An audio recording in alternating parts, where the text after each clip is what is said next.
Muitas experiências nessa vida são individuais, mas se tem uma coisa que curiosamente todos sentimos, coletiva a todo indivíduo, é a solidão.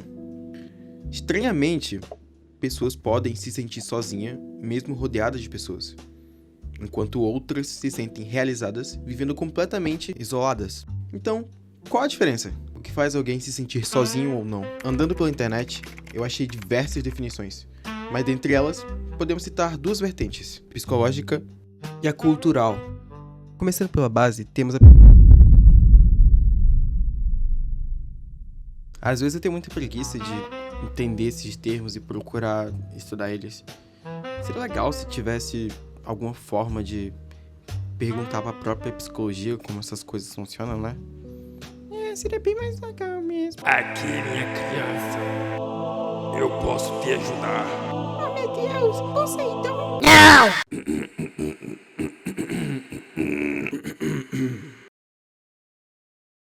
Não! Aqui, o tridente.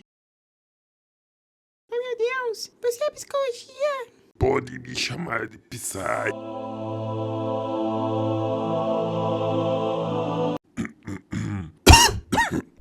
Preciso de uma água.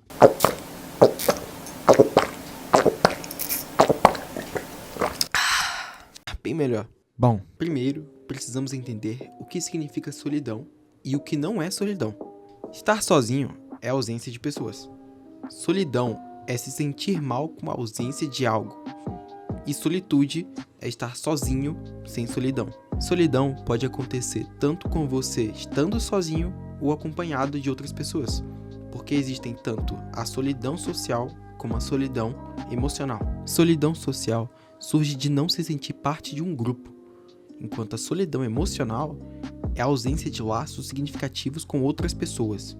Mesmo que você tenha outras relações sociais, e mesmo assim você pode não se sentir conectado emocionalmente com elas. A verdade é que não existe uma única ideia fixa para o que seria solidão. Então vários psicólogos criaram várias teorias. Por exemplo, temos John Bowlby, que criou a teoria do apego. Segundo ela, uma das explicações da solidão surge em como fomos tratados quando mais novos. Crianças que cresceram em ambiente que receberam atenção e carinho constante acostumaram-se e entendem que a atenção é comum e é uma coisa a ser esperada. Por outro lado, experiências em ambientes marcados por inconsistência, negligência e distanciamento emocional podem gerar crianças que crescem sem acreditar que conexão é algo que se pode depender. Crianças que desejam intimidade mais que tudo, mas que temem ela por medo da rejeição. Bom, também tem a visão evolutiva da solidão, por John Cassiopus, seja lá como se fala esse nome.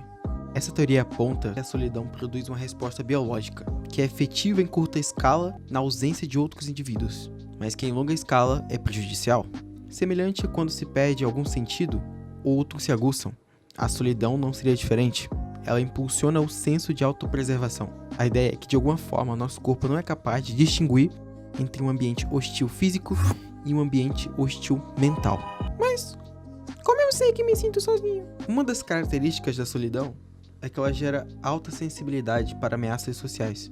Quanto mais sozinhos estamos, tendemos a interpretar mal interações sociais, assim como sentir a necessidade de restaurar uma conexão emocional. Dessa forma, pessoas solitárias tendem a ser hipersensíveis nessas interações, identificar cada ação negativa e interpretar de forma extrema até mesmo interações neutras, de modo que desenvolve-se um medo mais facilmente, muitas vezes levando até a pessoa a se isolar cada vez mais.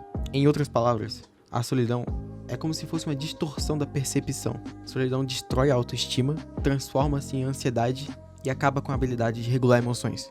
Agora, você nem acredita que isso é digno de conexões reais. Então, para que buscá-las? Uma forma de entender é comparar com o amor. Se as pessoas dizem que o amor cega, é como se a solidão fosse uma lupa. Você vê tudo nos minuciosos detalhes e fica perdido com tanta informação. Fica preocupado com cada coisinha e esquece de ver o todo. Segundo George Slavik, outra visão é a partir da fisiologia. Ela aponta a solidão como um gatilho para uma resposta específica do sistema imune. Serviria para preparar ele para conflitos, o que pode entrar de acordo com a teoria evolutiva. Esse estado seria teoricamente influenciado pela ausência de indivíduos. Curiosamente, pode existir uma correlação bidirecional entre a solidão e a inflamação. de modo que estudos demonstram que as inflamações, essa resposta do sistema imune, pode ser responsável pelo comportamento mais sensível nas relações intersociais. Ou o estresse dessas relações pode levar a essa resposta do sistema imune. Não se sabe ainda. Agora, com esse contexto geral, podemos finalmente falar da...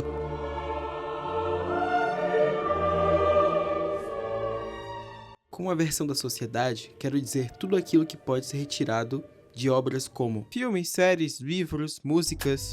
Eu vou lançar assim, ó, pra vocês, ó. Ela partiu. Nossas representações culturais têm viés. O que é isso? Que bom que perguntou. Não falei não. Viés são as intenções por trás do que você está fazendo. Então, claro, tudo tem um viés, se for parar pra pensar nesse sentido. O que não é necessariamente ruim. Cada um pode ter o seu próprio viés, seu próprio ponto de vista, a própria mensagem que quer passar. O problema é que a sociedade retrata o fato de estar sozinho automaticamente como algo ruim. Como se estar sozinho é independentemente ruim. Quantos filmes você não viu em que a narrativa associa alguém estar sozinho com algo ruim? Você pode pensar, claro, quem gosta de ficar sozinho? Muitas pessoas, na verdade, gostam de ficar sozinhas. Esse é o ponto. Ficar sozinho é normal. É só uma questão de geografia. O problema é que muitas dessas obras parecem associar estar sozinho com solidão, uma equivalência que, como falamos, é falsa. Essas obras demonstram pessoas em solidão e sozinhas. Todas elas, no final, querendo ou não, passam por problemas e acabam se superando. Geralmente, na parte em que tudo dá errado e que elas precisam se recompor, elas estão sozinhas fisicamente. Então, elas se levantam, elas enfrentam seus medos e elas conseguem, no final, recuperar, pelo menos na maioria dos filmes. É uma boa mensagem, mas essa lógica... ela é meio falha. Parece que no fim elas sempre encontram pessoas com quem ficar. É quase intuitivo, quase intrínseco da natureza das pessoas. A ideia é que precisamos de outro para não sentir a solidão.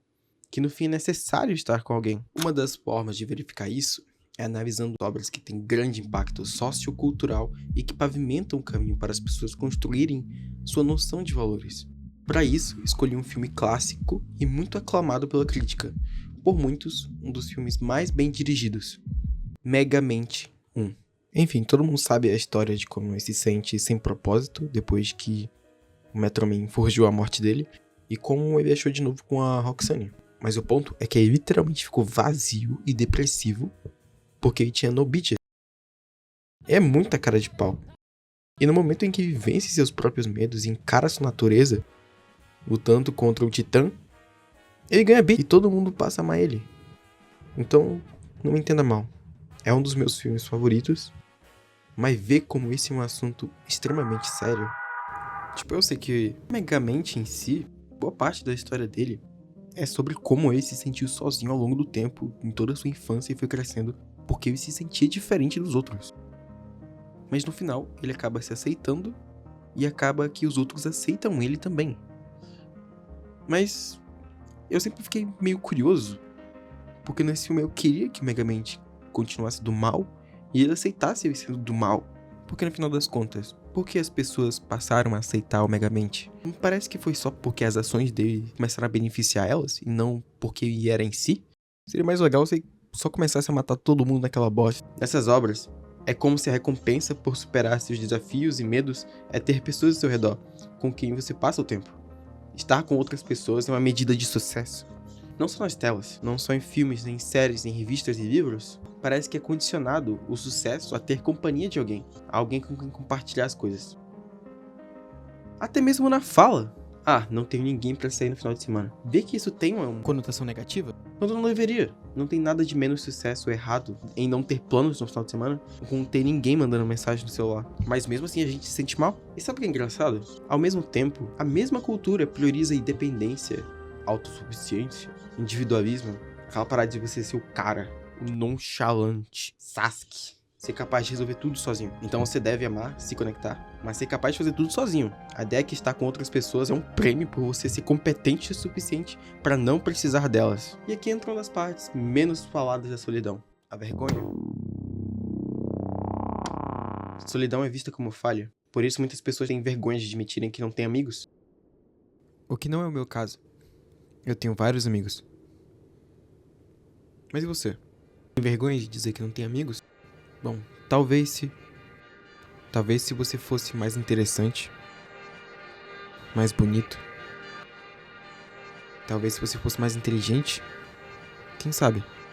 Talvez eu não precisasse me sentir assim. Por essa vergonha, muitos sofrem sozinhos, sem compreender que as pessoas ao redor estão sentindo exatamente a mesma coisa. Mais uma vez as pessoas não falam umas com as outras e se isolam mais ainda. Tudo vira um loop de novo. Ah, mas como é que eu faço pra não me sentir tão sozinho? Tendo em vista as duas perspectivas que eu apresentei e tudo que foi discutido até agora, em conclusão, bom, se eu pudesse dar um conselho só, o que eu diria é... Ô, mano, vocês têm que sair dessa porra de celular, mano. Vocês estão ficando muito